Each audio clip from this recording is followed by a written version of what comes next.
Okay, so moving on to the last set of stitches in this series completely. So starting with a stem rose, stem stitch rose. Now I introduced stem stitch to you, it would have been day 2 I think. So if you don't know what it is by now, then I'm disappointed in you. I'll just do French. Right, so a stem rose starts with a knot, any knot you like. So I'm just going to go with the French.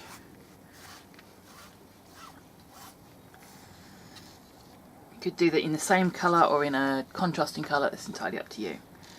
Now you need to start as close to the knot as you can.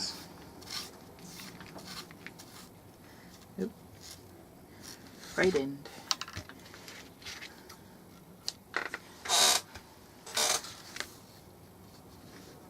And just make a stitch around about a third of the way around to start with.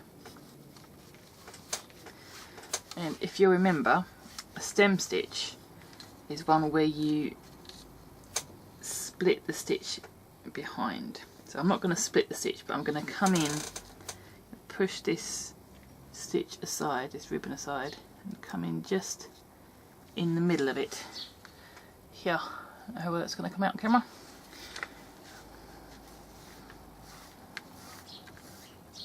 Oh no, the split stitch is where you split, a stem stitch is where you do that.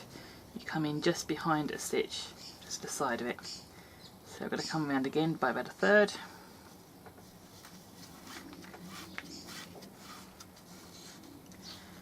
And it'll be easier if I do that whilst it's still loose. So if I bring my needle up in the middle of the stitch and then pull that tight.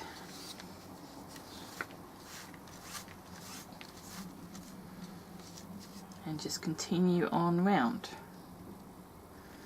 Obviously you want your stitches to get slightly longer as you go,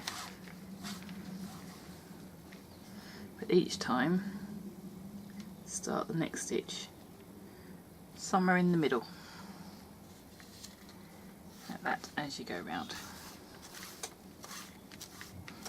So the stem stitch is one of the very basic straight line stitches, and if you use a kind of stem stitch approach to ribbon stitch, or even a basic approach to ribbon stitch, you can get away with doing a lot of complex techniques without even knowing the names. So I've already showed you a chain stitch with ribbon, so again that's another basic, and you can do all the blanket stitching. Any stitch you can do with thread you can pretty much do with ribbon, as long as you've got the patience and the dexterity to control it as it goes through. So with this one you can go as big as you want. These always benefit from being slightly larger, and you can actually get the full effect of many petals if you go large. So with stem stitch, go big or go home.